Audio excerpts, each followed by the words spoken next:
Hey everyone, welcome back to the Grounded Seeker podcast, the podcast dedicated to supporting non-dual seekers in emotional distress with integrating trauma and dysfunctional behavior to feel deeper authenticity, empowerment, and regulation through embodied root-level solutions. My name's Sam, and this is episode 14.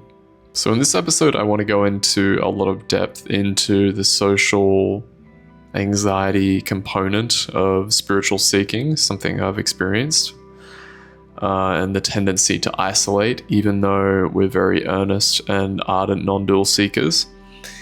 And I want to give you a lot of context as to where in hell is this coming from. You really go deep, like why your serious spiritual practice isn't really fully connecting to the root. And I know you can intuit, can't you? That's why you're clicked on this episode, that there may be something that you're missing here. And I really want to elaborate and provide a lot of, we're going to start with a questionnaire to really unpack and connect to the problem so you can see if this is something that is truly resonating with you. Then we're going to dive into essentially how this happens, go much more get a lot more clarity around where this bubbles up from, where it emanates from, so you can actually understand where you need to be looking more directly. And then we can also look at some really powerful things about what we can do about it to really get to the root of this in a sincere, brick by brick way. And I just want to emphasize that this sort of like talking about this sort of stuff with such clarity, it can be pretty destabilizing. It can be pretty like jarring, right? Because a lot of this social anxiety stuff, a lot of the tendency to isolate is rooted in a feeling of like defectiveness, of feeling rotten, of feeling like there's something wrong with you, which there isn't deep down. It's simply the conditioning that we have been presented with. And the good news is that it can be undone. It can and it will be undone with earnest inquiry, with a willingness to look in these places and to sort of surrender a little bit and open the heart, forgetting, what you know, all of the spiritual teachings, all of the spiritual practices, and just gently setting them aside for this episode and just letting the heart open to curiosity. Okay, so with that out of the way, let's get into the first part of this video, this podcast, which is about the symptoms. And I'm sort of inspired by a gentleman called Tim Fletcher. He has a really good format for talking about and identifying problems in things like trauma, complex trauma, and stuff like that. And he delivers a questionnaire to people. And I want to do the same thing, sort of inspired by that, because I think it's a really fantastic way that we can connect more directly to whether or not this is something that concerns us. So you can either take out your phone or take out some sort of like a pen and paper, or just make mental notes if you're listening to this on the go, and sort of fill out this questionnaire. And what we're going to do is we're going to score each of these questions. I'm going to ask 30 questions, sort of rapid fire, and you're going to mark them anywhere from 1 to 5. 1 being completely untrue, 2 being mostly untrue, 3 being it's sometimes true or neutral, 4 being mostly true, and 5 being completely true. Like that absolutely defines me. And we're going to rate that out of basically 30 to 59. If you score on that, it's minimal. It's probably that the tendencies show up on occasion, but they don't likely dominate your inner life or outer life. But you might consider like continuing to gently explore these areas and exploring relational edges. 60 to 89 will be mild to moderate patterns here. So this sort of applies to you, but you may subtly be avoiding deep connection and like masking to a degree. And so 90 to 119, there's a significant impact here. So these patterns are likely shaping your spiritual path to a large degree, your relationships, and also your internal world. And you may even be using non-duality to avoid being seen or to distance yourself from your own pain. So sort of like a bit of a spiritual bypass. And 120 to 150 will mean it's pretty severe. So social anxiety and emotional avoidance and spiritual bypassing are forming a big backbone of your identity. And you've likely isolated, not just physically, but emotionally and spiritually. So, and if this applies to you, the path forward would be to involve like slow, safe, supportive reconnection. Okay. So let's get into the questionnaire now. So just let yourself just access a state of curiosity. This is non-judgmental. This is not to shame you even further. This is just to get clear about whether or not this applies to me. So see if you can just surrender any parts of you that are very judgmental, self-critical, and looking to attack yourself. Number 1, I use non-dual concepts like no self, everything is awareness, or there is nothing to fix, to dismiss or avoid uncomfortable emotions. 2, I tend to stay in the mind, analyzing, watching, or witnessing, rather than actually feeling and processing emotions in my body. 3, I often maintain a stoic, calm, or collected presence, even when I feel chaos or grief underneath. 4, I subconsciously believe that having strong emotions means that I'm spiritually regressing or not advanced in my spiritual practice. 5, I think feeling anger, sadness, or fear is somehow less awakened, or it's egoic. 6, I feel like a fraud because my inner experience doesn't match the awakened image that I present. 7, I often rest in awareness as a way to escape emotional pain rather than holding it compassionately. 8, I feel emotionally numb or flatlined, and I don't know how to access joy, anger, or excitement anymore. Number 9, I avoid social situations out of fear of being exposed, judged, or misunderstood. Number 10, I tend to isolate myself and justifying it as needing solitude, though deep down I feel alone and confused. Number 11, I find it difficult to express my needs, limits, or boundaries to others. Number 12, I feel fear taking up space in groups or conversations. Number 13, I listen attentively and support others emotionally, but struggle to share my own truth, vulnerabilities, and needs. Number 14, I fear being too much for others or that my emotions are a burden. Number 15, I experience intense self-consciousness or inner criticism in social interactions. Number 16, I've abandoned friendships or groups because I feared they'd reject the real me. Number 17, when others express intense emotions, for example, anger, sadness, or joy, I feel frozen, anxious, or overwhelmed. Number 18, I've shared vulnerably in groups before, but later felt deeply ashamed or regretted being seen. Number 19, I fantasize about withdrawing from the world permanently, like monastic life, off-the-grid retreats, etc., etc. Number 20, I feel safer in meditation or solo spiritual practice than in deep emotional connection with others. Number 21, I've joined several spiritual communities, but never felt like I truly belong.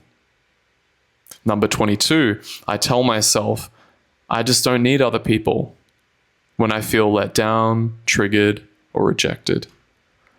Number 23, I crave belonging and connection, but often sabotage or avoid it when it becomes available. 24, I convince myself that intimacy and deep relationship are distractions from the path. Number 25, I downplay or dismiss my relational pain as, just emotional stuff and try to transcend it. Number 26, I often feel like something is inherently wrong, broken, or unlovable about me. Number 27, I have an intense inner and outer critic that judges myself and others with how I show up socially and spiritually. Number 28, I hide my inner struggle by appearing as competent, spiritual, or having it all together. Number 29, I fear that if I showed my real feelings, people would see me as weak, needy, or unworthy. And number 30, I sometimes wonder if I'll always be alone or if something in me is fundamentally unrelatable. So again, 30 to 59, this is quite minimal for you. 60 to 89, this is mild to moderate. 90 to 119, there is significant impact here. And 120 to 150, there is pretty serious entrenchment here. So sort of strong. This is forming a pretty big backbone, likely of your spiritual practice and your spiritual seeking at large. So, and let me just emphasize again, it's critical to understand this is not a judgment on you. So rather than sort of like coming from that catastrophic view, like, oh my God, just see if you can soften some of those parts of you and just come at this with a bit of curious compassion. And notice that obviously these are just descriptions. I've come up with this with the help of AI, so it's by no means a diagnoses or anything like that. But it helps frame where this sort of like what you might be dealing with. Okay, so now that we understand, and maybe if you've landed on that spectrum, you're probably wondering, well, where does this come from, and how do I work with this, and what do I do about it, right? So now we're going to spend some time going into how exactly this really gets set up in our system.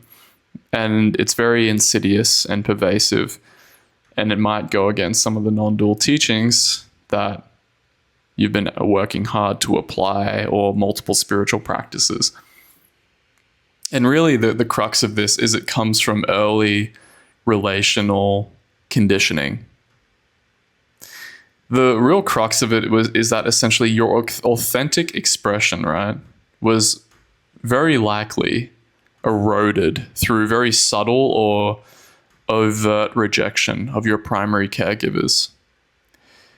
It's very likely that your emotions growing up were very implicitly or explicitly discouraged. So you might have received messages from mum or dad or other primary caregivers along the lines of, stop crying, don't be angry, or stop being dramatic. Like your emotional expression was largely shut down.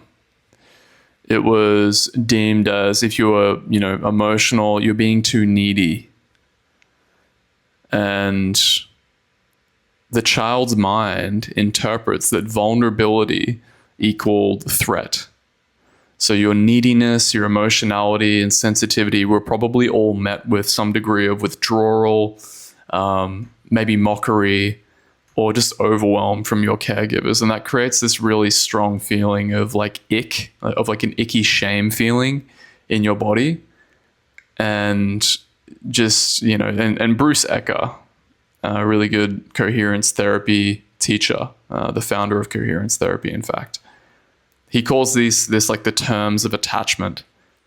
Essentially, unfortunately, due to our caregivers' limitations, given what they were modeled growing up, love was very conditional.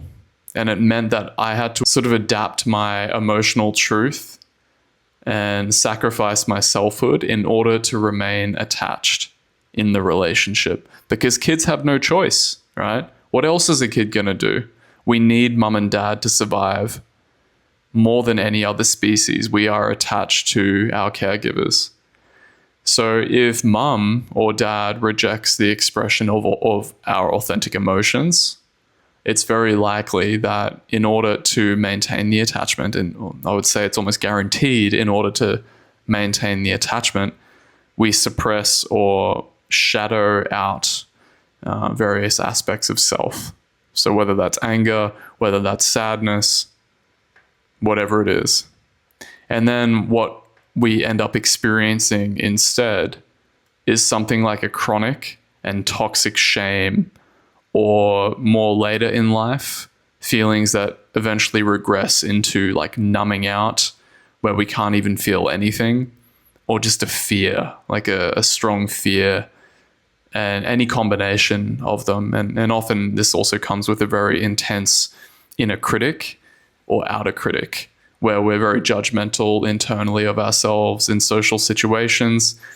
And all of this is at play to essentially suppress our core emotional state, right? Because we prioritized attachment, and through neuroplasticity and sort of like reinforcement learning over a prolonged period of time, like Pavlovian dogs or like any creature that we can witness, our nervous system learns what keeps us safe, what gets our needs met. And sometimes that means, and often in the case of social anxiety and isolation, it means the suppression or oppression of our emotional state. So this means that the second that we feel that we would otherwise feel an emotion like anger or like sadness, almost in complete tandem with it, our system has learned to simultaneously produce shame, fear, or numbing out, or like anxiety, these sorts of feelings, which ultimately acts as a lid that conceals our authentic truth, what's really going on. It inhibits our emotions. In experiential therapies, this is called protectors in IFS, or in AEDP, accelerated experiential dynamic psychotherapy. This is called an inhibitory affect. It inhibits the affect of our experience and inhibits a core emotion.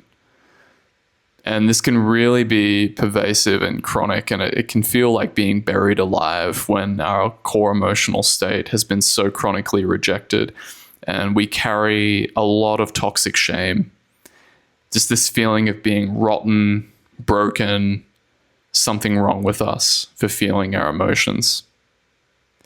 So I can really speak to the avoidance side, the avoidantly attached people out there. If you know your attachment style, I'll put a free link in the description to gauge your attachment style. But usually this primarily, but I can't say confidently that entirely applies to people with avoidant attachment. It's very likely that, you're very emotionally distant. You had very emotionally distant, dismissive, or uncomfortable parents who were just uncomfortable with vulnerability. So the terms of attachment that you essentially take on from that is just be easy, don't be too needy, don't show too much vulnerability, don't make a scene. And your anger, your tears, your exuberance was probably shut down or punished with coldness, or just like giving you the cold shoulder of neglect. And as a result, we learn to minimize ourselves to avoid being a burden. And we turn to things like self-sufficiency, people-pleasing, being overly intellectual, spiritual bypassing, and basically this fundamental internalized message of my needs, my vulnerability, my natural authentic self. I've got to push people away so they can't see that. Just like I did with mum and dad to get my needs met. So yeah, really a large part of your natural self, like your anger, your power, your sadness, and just need in general, very likely got exiled, or it was exiled into your unconscious. And what keeps it bound there is toxic shame. So just like a feeling of pervasive shame that I'm rotten and bad for having needs, vulnerabilities, and emotions. So it just feels like that's what that feeling of defectiveness is. That's that feeling that you probably feel before you think about going to like a social gathering that just whispers in your ear, and it feels like very true in your body. It just says, no, you're bad. They're not going to like you. That is toxic shame. And it could also be anxiety, and it can also be that numbing that we talked about, okay? So instead, what the socially anxious person who needs to isolate a lot will adopt is the false self.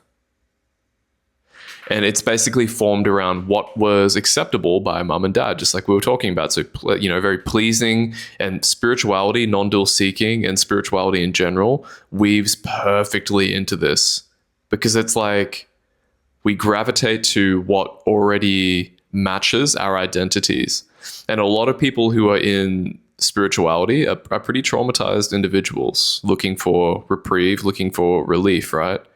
So when we are when we're already like people pleasing as a trauma response from our childhood, from again having our authenticity neglected, it's very attractive to see things like unity consciousness or being of service to others. And these things are all lovely, except we don't recognize that our ego, unfortunately, and this is so difficult to see, and nobody really tells us this. And I would wager that, a lot of people who are advocating for these sorts of practices may very well also be in repression. Now, of course, not all of them. There are some very genuine spiritual teachers and stuff like that. And but we just have to keep our eyes out for how our trauma essentially co-opts spiritual teachings.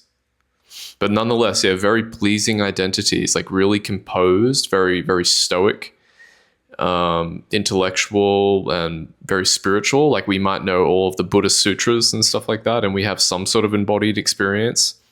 But when we really look at our bodies, when we really investigate our emotional brain through direct experience, we see that those teachings haven't fully penetrated our being, basically. And we can hide behind them in insidious ways to essentially like act as a surrogate replacement for being okay. So we have this image of okayness to really match like our parental conditioning. We needed to look okay. We needed to not be needy. We needed to have it together.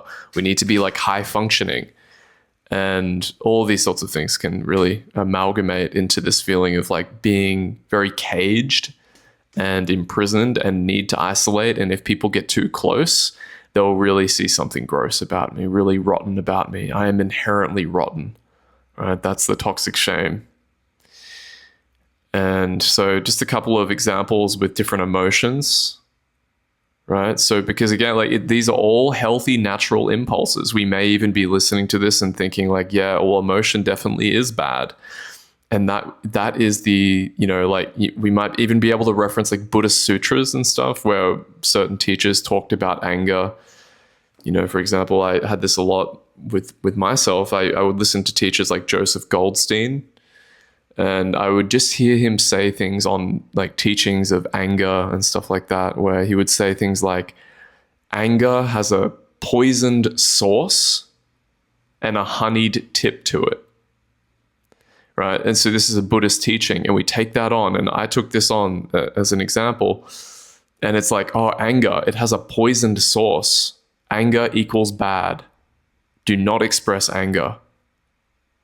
Right. And and anger is such a beautiful emotion. And whether or not Joseph Goldstein is also repressed, I don't know. But nonetheless, it's more so how the ego interacts with such a teaching. Right. Because that if you already have a trauma-based informed view of what anger is based on, and you didn't know this was happening, but your parents frequently covertly, so very subtly, they behind the scenes, like they sort of gave you a look of disdain when you expressed anger, or very overtly, don't get angry, do not get angry, go to your room until you sort yourself out. And yeah, we get these shame-bound emotions that feels like chronic toxic shame. So basically, like, with anger, we might have received messages like, don't be aggressive, stop being difficult. So instead, we take on an adaptive role of very passivity, like people-pleasing, and we learn to suppress that fire and in exchange for approval from others. And this, as I said, this gets amplified in spiritual practices quite a lot because it's sort of like we fit that familiar glove, like, oh yes, loving kindness, metta, let me send metta to everybody, it's good, right? But you see how it can get co-opted? You see how it's like, if you're afraid of your anger and you're very much engaging in these spiritual practices, that's That's a sign of repression, right? And it's not a judgment. It's just, you got to be aware of this if you want to like start stepping into your authenticity. Like, no one told me this stuff, right? Okay, and I just want to give an example from like clients that I've worked with and myself, right? And this is such a beautiful process. So if you're still not really fully sure of anger, there's a whole nother conversation around what constitutes healthy anger and what constitutes like unhealthy anger, which can be really useful to have some sort of a framework around. But for example, like let's say that like I've worked with many people, we do inner child work sometimes, and they're in an abusive situation as a child, so we regress back to a certain period of life for the child, right? Who's just like, maybe the parents are yelling, breaking things and arguing, and what's left is this innocent little child who is totally helpless, who's just sitting and sort of and listening to all of this, happen, yeah.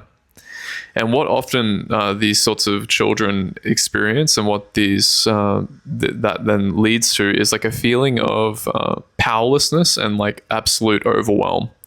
Like I can't do this. You know, I need to just shut down. Mum and dad, my protectors, are arguing. They're breaking things. I got to be really good. I'm just terrified, right? And anger is totally cut off at the heels there. It's just like, what are we going to do as a child? I mean, we might get angry, and some kids actually do learn this, that if they get really angry, they can learn to control their environment a lot more. But with often people in spirituality, it's not quite that, but it's not often that, but it can be. It definitely can be. And what those people are actually suppressing if they get anger is something like grief or like intense fear or something like that. But in the case of how anger can be healthy, like, okay, just imagine this. What I usually get people to do is imagine their true self, their higher self. So resting is awareness, the true self that we connect to, right? The loving parent in them that is compassionate and fiercely protective, to step into that scene. So imagine mum and dad are fighting, breaking things, this inner child, and then this loving parent self, which we can connect to, steps into the scene. And there's no consequences. You can defend, that true self can defend that little child that was totally helpless, and freeze the scene and do what needed to take place. If that child were truly in its power, was autonomous, and had access to its full authenticity, which it didn't at that time. It's like, what would you be feeling in that instance? If you were to be protective and defending that child, what would you be feeling? Just if there was no consequence. And it's like something like, oh yeah, I would be feeling defensive and angry. Like, and then, you know, get the person to say, what would you say? Stop, like, stop fighting. Stop. Look what you're doing to her. Stop it. Cut it out. Yeah. And some people have never had that access to that sort of energy before in their system. Now, I want you to just, I know that can be triggering, but now I want you to imagine if you were that little girl, that little boy who had mum and dad fighting, what message would you receive if someone stood up for you like that? Something like, I'm lovable. I actually am lovable. I'm worth fighting for. I'm safe. I'm valuable. Right? So see how anger it's very empowering. It's beautiful. But then when we have never been able to stand up for ourselves, what does that child take on? Oh God, whenever mum and dad are fighting, can't set boundaries. I can't get angry. I'm powerless. And I am powerless. And I can't stand up for myself. And then the message the child receives is the world is unsafe if I don't have access to my anger. If I can't express my truth, the world is unsafe. I'm unsafe. But when we have that access to that power, for example, this is just with anger, then yeah, we get a totally different internalized message, an embodied message. So just an example of how anger is beautifully, beautifully healthy. Can you see how if we just lean on teachings like the Joseph Goldstein one that I mentioned, for example, of anger has a poisoned source and a honeyed tip? It's like, no, that teaching doesn't apply here. Anger does not have a poisoned source in that instance. Anger is its vitality, its life force, its love, it's like power.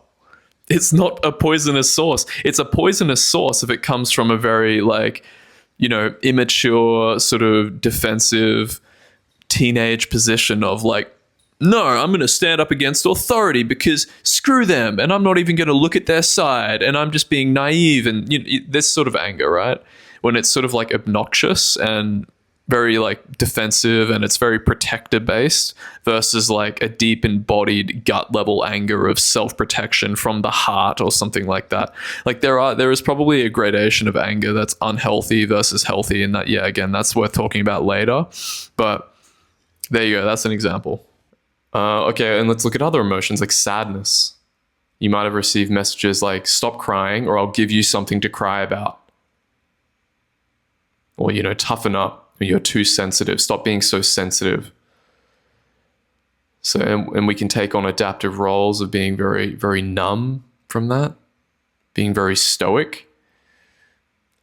It's the grief is buried, and it's like under dissociation or just like this hyper positivity. Have you ever seen people where, and they've done studies on this, where it's like some people take a very like, look on the bright side, there's nothing to be sad about, count your blessings, and studies have actually shown that doesn't actually work. If people are neglecting the pain underneath, they're not being fully like, it can be useful, like positive affirmations, but if you're still using it as like a band-aid, it can sort of avoid the grief and act as a way to sort of get away from like just that fear. The fear of feeling the grief and the sadness conditioned from childhood is what's really like driving that that you could say it's toxic positivity, actually, because it's not really getting to what's driving things.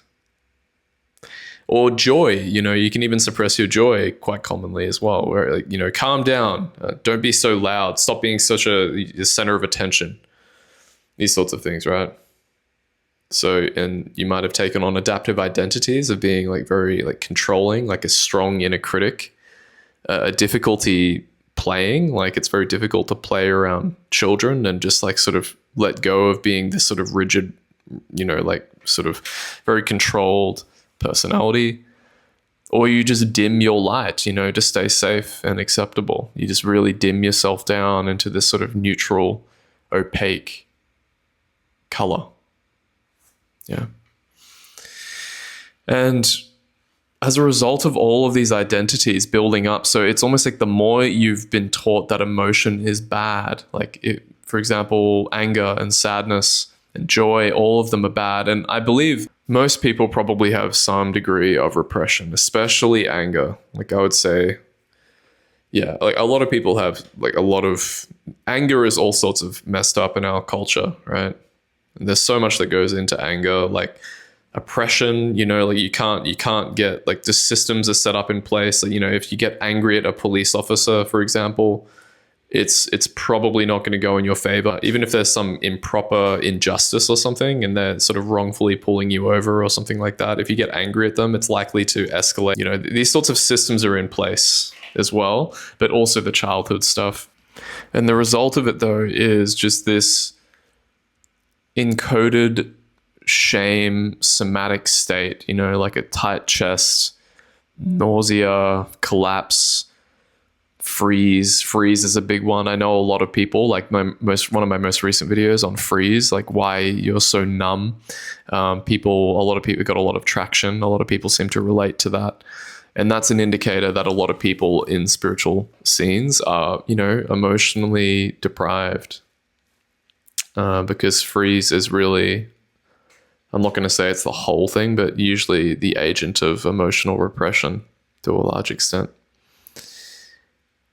Right. And the difficult thing is the more that we try to, even when we try to break out of this, even when we try to be authentic, because that's been hard encoded into our system, it sort of like short circuits into like shame and shut down. Even when we're genuinely trying to like join groups, to do somatic processing, to do all sorts of stuff, we can easily rubber band and have it sort of almost like backfire into a state of shame and freeze and like a strong inner critic. So like, of course, isolation begins to feel safer than real connection. And like the soothing mechanisms of it that we can find in isolation are a lot more attractive than real human connection. So, TV, overeating, video games, that was a big one for me, especially. Like when I reflect on my childhood, I was heavily addicted to video games. I would play 10 hours a day. And I know now it was because it was like a surrogate for real human connection, because so much of my authentic self was stifled through the conditions of my upbringing. So I turned to video games, playing hours and hours per day as a surrogate for real human connection. Other things might be like overworking or like overuse of social media, right? So we isolate because of this toxic shame that we're feeling, the repression that we're feeling, and turn to these behaviors instead. And all of them are just bittersweet adaptive strategies to not feel, to numb out and substitute real human connection. And if we're really honest, we might really crave intimacy, but we also simultaneously retreat from it. We're very much split. Like, I want love. I really want love. I want to meet with people. I want to engage, but I'm deeply terrified of it. So I need to isolate. And often the shame wins. This is something that Scott Kilby brought to my attention. I want their love. This is the programming in our system. It's like somatically, you can even feel this if you're sensitive enough. It's like, I want their love, but I'm afraid of it. So we're in this really tough double bind of wanting love but being afraid of it at the same time. And then enter spiritual techniques. I'll even add that in as another one as well. That can be like, especially non-dual seeking and stuff. I'll just isolate and I'll meditate. And I'm just going to notice things coming and going. It's all just this. So we can even use spiritual fucking teachings as a numbing agent. You see how insidious this is? How shame can co-opt things? Like, I'll sit and I'll meditate. And I'll use these beautiful, and they are true. This is the thing. These teachings are very deeply true. Like, it's just this. And yet we're not doing the healing work to actually look in the deeper layers of the conditioning of the shame that would otherwise undo it and lead to a lot more compassion and self-understanding. So we just sit with the shame and witness it sort of like coming and going. But we don't realize because we've been taught potentially to just sit and feel, but we don't do the deeper trauma work that actually starts to undo that. And we can even opt out of even educating ourselves on things like this because we might have heard teachings that it's all just mind. I've got to de-identify from mind. I can't use any frameworks or anything. I've just got to surrender to this. And meanwhile, we're just suffering with intense isolation and shame and contraction and these sorts of things. Again, another thing we can do, like more on the spiritual side, just resting as awareness. It becomes a disembodied dissociation. It can be from our internal emotional reality. The shame I've been talking about now, and I actually recommend, I think it's very valuable and vital that people recognize their true nature. It helps significantly in unblending from our pain and our narratives. And when we realize what we truly are, that's immensely powerful.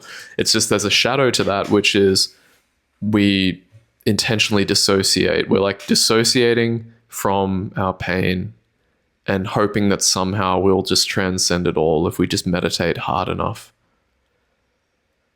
Yeah, and other things are like, I've transcended suffering. There's like the intellectual piece that comes in. I've transcended, I'm at this level of attainment. We might get really intensely focused on like Dharma groups, like pragmatic Dharma groups, and like idolizing our realizations or like our certain levels of awakening and stuff like that. And we use it as a mask, like I've transcended suffering, but the mask covers our grief, our fear, our anger, like at the deeply repressed stuff that was encoded into us from childhood. And we land there, we stay there, we cling to that like sort of realization state. Like, oh, I'm at, I've realized no self, or I'm at this level of anatta, or like, I don't know, there's all these different frameworks and stuff like that, which again, I guess they can be useful, but it's just so easily co-opted when we have this sort of like suffering going on. Or presence can even get subtly weaponized by the ego to avoid confrontation with our unresolved developmental trauma. Like I know for me, like, yeah, I've just got to rest, like just rest. Almost like it amplifies the inner critic. Like, no, I'm not going to feel my pain. I'm going to rest in my being. Something like that. So yeah, we just really got to look out for how spiritual language, terminology, and even practices just becomes like another lucrative way that our ego co-ops something. And so it can latch onto anything, and it can even latch onto spirituality as a way to say, like, don't see me, don't look at me, which is really coming from a lot of this childhood emotional neglect, emotional trauma. So let me just rapid fire a couple of other ways that we might be using spiritual teachings to bypass, like non-duality and these sorts of things. We might be saying like, it's just a story. And it's probably likely bypassing something like grief, confusion, maybe like fear of being wrong. It's a premature shutdown of vulnerable self-reflection. That's a really good way to put it. A premature shutdown. It's just a story. Right? Or we could say there's no one here to suffer. Suffering, but no sufferer. So, right, again, it's just sort of like dissociating a little bit from our pain, from the felt sense of it's me, I'm suffering. We don't want to use that language because we might, like there's no self, right? I'm just reinforcing a self. We might say, oh, everything is perfect. That's just the self. That's just ego. I've got to just surrender to this. There's no doer. Like everything is God, everything is awareness. So there's nothing to, these subtle ways we can take these teachings, right, to disembody. And it's fueled and co-opted by that toxic shame to say, don't see me. I don't want to look at this. I don't even want to acknowledge this. It's so icky. And God bless spiritual seekers for trying so earnestly. I know, like, even hearing me just say, I know this can come across as antagonistic. I do think these teachings do have a place. So, my suggestion, my experience rather, is that I think it's valuable to still invite these sorts of investigations, but just don't land on them. Don't like cling to them as a way to avoid the pain, right? Because ultimately we're just trying to not suffer. That's why we're practicing spirituality. I don't want to like get in this super antagonistic, black or white, right or wrong sort of standpoint toward it. Just be careful is what I'm trying to say. Just be careful. And easily you can now start judging yourself for like even practicing all of these spiritual teachings. Just be careful, like, because the inner critic is really rampant. And I've seen with clients, for example, like some people have done such long spiritual seeking, like for many, many, many, many, many years, all sorts of different practices. And it gets layer upon layer of spiritual teaching, and it sort of helps people dance around the grief of like, oh God, even non-duality, screw non-duality now. So like when we're in a really intense state of suffering, where we're really feeling that strong pull to isolate, then the inner critic comes in and it's like, okay, I've just got to be with this. Just apply this non-dual teaching. And then another layer comes in. Oh, but then Sam said that this is wrong. And then, oh God, I can never do it. I'm just beating myself. Like, I hate this. I can't do this anymore. So just be careful. Like, notice that, again, I'm just suggesting that we want to be careful if we're landing at these places. Notice the inner critic if it bubbles up in that respect. And just be gentle, be kind with yourself, right? I understand that we're all just trying to do our best, even when we're like potentially co-opting spiritual practices. Yeah. And these phrases, they often surface when we're on the edge of like a core wound. So we might be ardently trying to apply spiritual teachings here, like really trying our hardest and bringing curious investigation like we've been taught. And I think that's wonderful. And some of them can be useful. I especially love investigations around dropping time. Like our mind can get really catastrophic. So letting go of past, letting go of future. But when it comes from that subconscious plea, they become mantras and they flatten the human experience, right? And this ultimately prevents really looking into the places where the true healing work happens. And some of us may have even recognized this sort of stuff too, and perhaps you've even shown up in spiritual groups, like you show up in spiritual groups, but the thing that we can do here when we have this sort of shame is we can like overshare very impulsively. For example, like we go to these like intense shadow work workshops, for example, like I remember when I was first attending men's groups and stuff like that, I would go in with this sort of like this attitude of, okay, I'm here to do some work, I'm here to fix myself. And it had this attitude, this like, it's almost like the inner critic that was really ashamed of itself was driving the shadow work. Like, time to go fix myself and just expose myself, right? I'm just going to blast the doors, like blast through my defenses and just overshare. And then what ends up happening is we feel exposed and then we retreat into shame again. And we might leave that group. And then we regroup ourselves, we get our resources back, and then we find another group. And then we find another group, we do that same thing. Or we could even join groups on the contrary, and we can sort of like withhold and intellectualize and almost like have like a bit of a performance of regulated, calm stoicness, of like spiritual stoicness, while very like secretly under the hood, we're feeling very like separate, disconnected, not seen, fraudulent, these sorts of things. So we can either do like the oversharing or the withholding, and the same feeling of toxic shame isn't being addressed from a sincere, open-hearted, curious place. And we might be overstepping our capacity in the process and sort of like really being disruptive to our inner state that can sometimes take a bit more gentleness to unravel these sorts of things. But what we're doing is we're unconsciously repeating those early attachment dynamics of trying to be liked, safe, and good, and like be really good. I need to be good instead of real. And then unfortunately, right, every community just becomes too much. Even like safe communities that are really emotion focused, authenticity focused, these sorts of things, they become dangerous places, and like we just feel utterly hopeless. It's like, where do I go to look at this, right? Where do I go to look at this? Even safe communities where I'm meant to be showing up, it just feels like I'm just even too broken for them. So we isolate further. So even authentic connection in these spaces, it just feels riskier than loneliness. So we don't show up. Okay, so if you're resonating with this, that's really, I think, there may be more to say on where this comes from. I can really only speak from my experience with this sort of stuff. So I'm open to people dropping comments and commenting on where else it can come from. But largely it comes from this like internalized message of there's something wrong with my authentic being.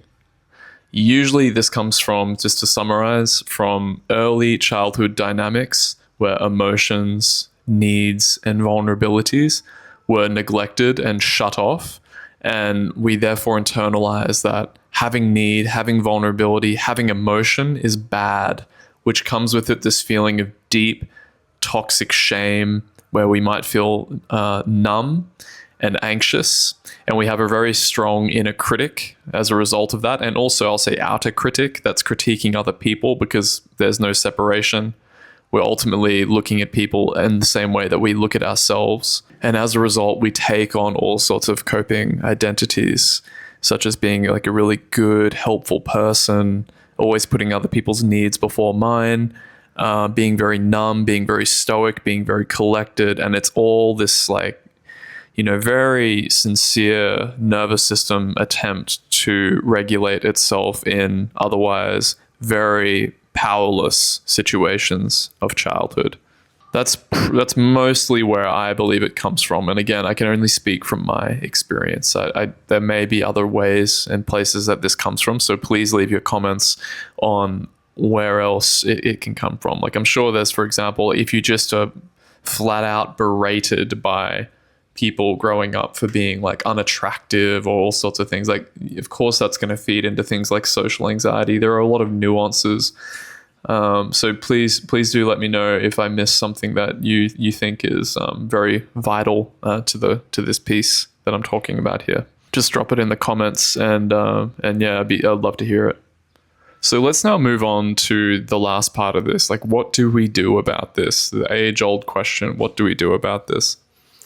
And I'm going to suggest a bunch of things that are quite comprehensive, and hopefully this is going to give you some really important takeaways that you can apply leaving this episode straight away, now that you understand whether or not this applies to you and where it comes from.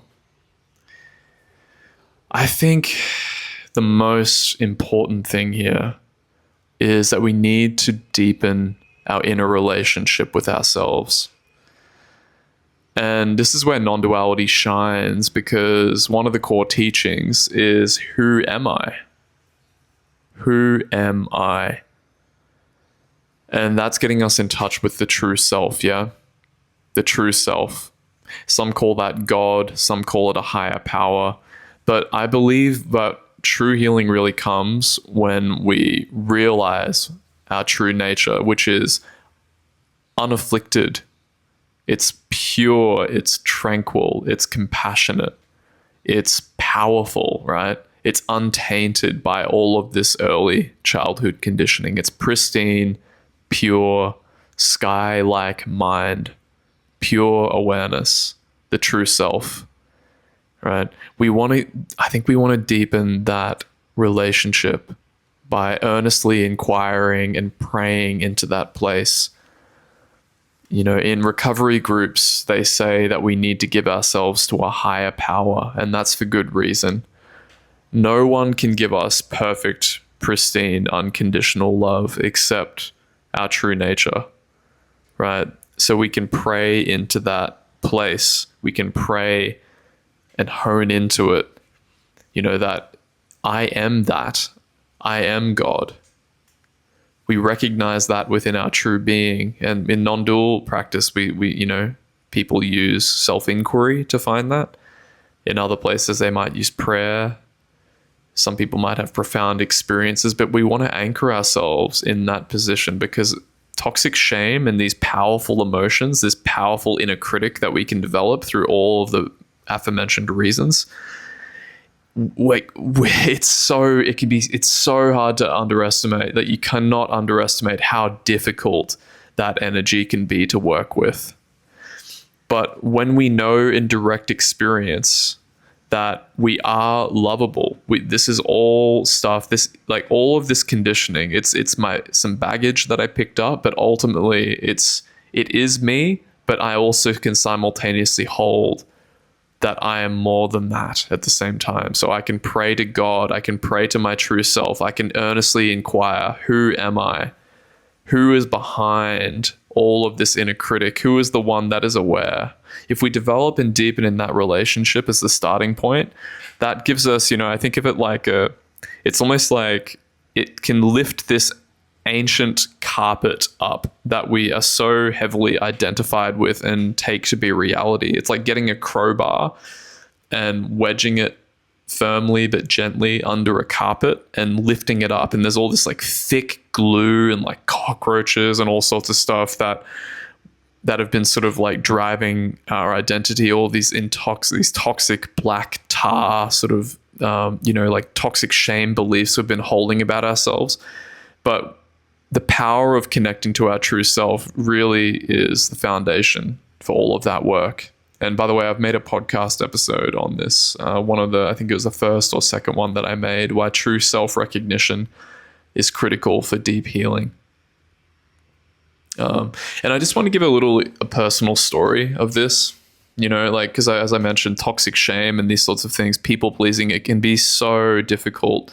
This strong pull to isolate, this strong feeling of like social anxiety and stuff like that. I remember I was at a retreat, and it was a meditation retreat, and it was very just really an intense situation, right? Like, we're just doing like a lot of emotion work. There's a lot of spiritual practitioners there, just doing like blowing open the heart in a very deep container. So, for me, that was quite difficult, being in these big groups of stuff in a very emotionally volatile situation, when I myself have experienced much of the conditioning that I've been talking about. Otherwise, I wouldn't be talking about it. I remember like just very distinctly, for one of the first times, we did this breathwork procedure. We did this breathwork piece. And I remember I had this really profound experience in that breathwork experience, where when I was doing the breathwork, there was so much pent up energy from being in this intensely charged energetic container of the retreat. And I was doing the breathwork, and this image came to me of this samurai warrior. And it was so powerful, because basically all of that contracted energy that had been building up in me, it was very much akin to the people pleasing and the dysfunctional, like, need to look good. I need to look good in front of people. I need to maintain this spiritual image, all this subtle crap. And it was just killing me in my system. And this image of this samurai warrior who had this like very fiercely protective warrior energy came to me. And like, he had this sword, it was just glowing with energy, and he was like stabbing it and anchoring it into the ground, of like, no, you do not need to prove yourself to other people. You do not. And I'm going to fight for you, and I'm going to fight for your value and protect you. And what it felt like for me was like this energy of this samurai, like cutting through this strong tendency I had to need to like look like I have it together, or like all this shenanigans that these identities create, right? And it felt like this anchoring energy in my solar plexus of, no, I am me, and that is enough. And I don't need to like lean outwardly and extend and like put on this facade, or like not, talk to people that I don't want to talk to. It was just like a very distinct recognition of, I've got myself, and this guy's here to protect me. A very like self-protective quality that I could just truly feel, and just say, no, I'm not going to keep doing that. Which felt like this protective love that I sort of talked about before with the anger, I will not allow you to self-abandon yourself. I love you. I'll protect you with my life, and I'll no longer let you keep doing that. And because, those energies can feel so sticky, right? Those deeply encoded attachment wounds from early childhood of needing to like people please and stuff like that. So that was a really profound experience that I connected to, which felt to me to be like an aspect of the true self. It had like that compassionate fierceness, strength and compassion quality to it. And it felt like it was behind all of that conditioning. So yeah, just a little share from my end. So despite connecting to our true self, another thing that we can do is to, and I want to bold, underline, italicize this, slowly come out of isolation, right? We don't need to do it all at once, but we do need to come out of isolation. And for some people, like, to be honest, it's going to be very difficult. I might be one of the first people to admit it, that, truly coming out of isolation in a sincere way, some people might be so deeply traumatized by these early upbringing experiences that it's going to take time to be able to come out of isolation. But we can still do things like read books, listen to podcasts, do this sort of stuff to gently gear ourselves towards coming out of isolation. And essentially start very gently beginning to share vulnerable parts of ourselves in safe ways, in safe communities, and in one-on-one facilitation, especially with people who really understand the problem, who have walked through and walked the path. They really understand the territory that you're explaining, that you're describing. You know, I mentioned before, but I'll just emphasize it again. I just want to say, like, be careful. Like, I've definitely done this. Be careful of forcing yourself into this sort of like diving headfirst attitude that can really happen, which I think is sort of motivated by shame itself sometimes, or like an inner critic. It basically says, you know, I'm just going to overshare. I'm going to go into groups. I'm just going to tell them everything. I've got this gung-ho attitude, only to have it backfire. You go for like 4 or 5 meetings of doing that, and then you just feel way too exposed, and then essentially you just end up backing out and leaving that community. Just be gentle. Be gentle on yourself. Recognize that tendency to jump from community to community, like retreat to retreat, even in quote unquote safe places. Because sometimes even things like vulnerable shadow work groups and retreats can be way too distressing on the system, and can create this like negative feedback loop which can ultimately deepen that fear of being seen, and even exacerbate the shame if it isn't properly boundaried, contained, and really approached from gentleness and care, right? Like really respecting that inner child within you who's very scared, rather than just like having the adult. It's sort of like, you know, imagine like you go to a hockey game or something with your father, and he's like, you're kind of anxious and apprehensive to go and do the thing, to go and play the sport or something. And then the father just totally doesn't even attune to your system. Like it just says, go on, just get out there, son. Just get out there and do it. Just play. Just go get him, Tiger. And you're like, oh, Dad, I'm scared. You know, that's what we're doing to our inner child when we do these sorts of things. Those inner states, like sometimes it can take a bit more of a feminine approach, right? So we're sort of more balanced with not just like hyper masculine, like I'm just going to go fucking smash it out of the park. Rather like, yes, I'm going to smash it out of the park, but I'm going to do it gently and at my capacity, and really love and respect my limits, right? So that's like kind of more integrated. So yeah, just recognize that tendency.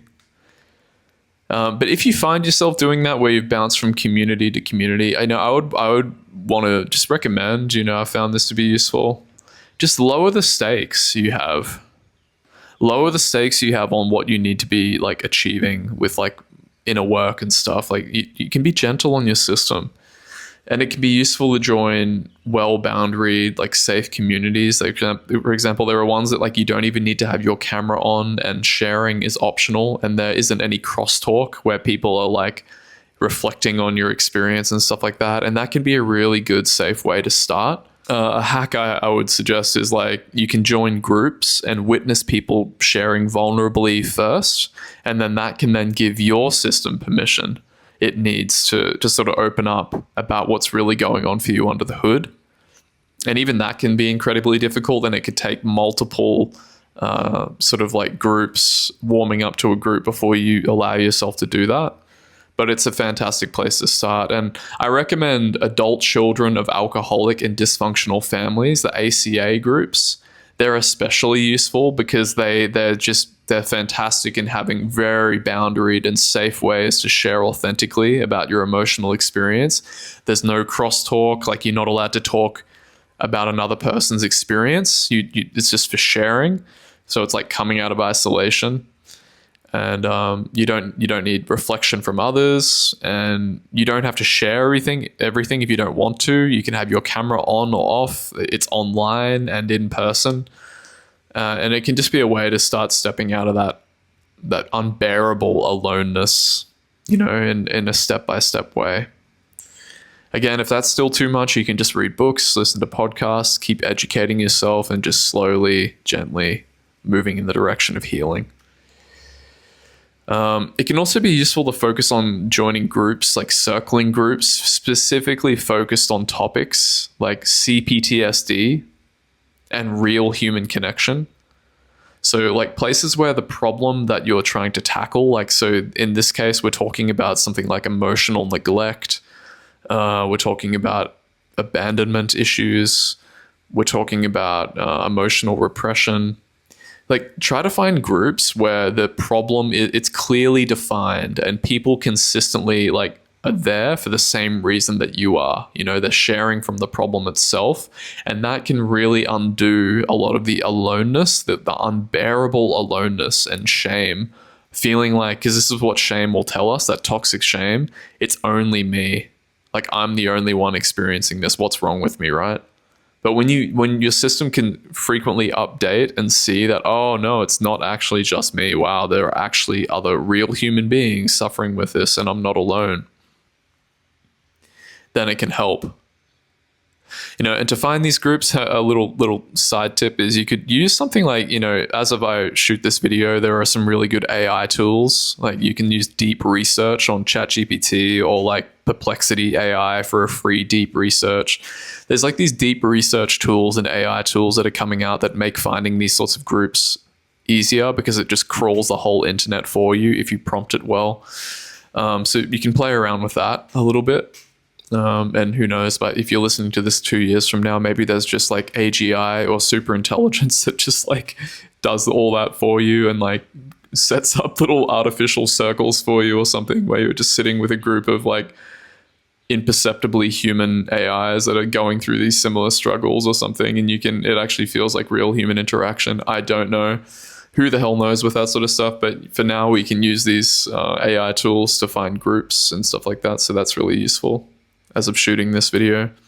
But yeah, I also want to throw it out to you guys. If you know of any communities or groups and stuff, please leave them in the comments, because yeah, I would love to hear about them, to recommend them to people.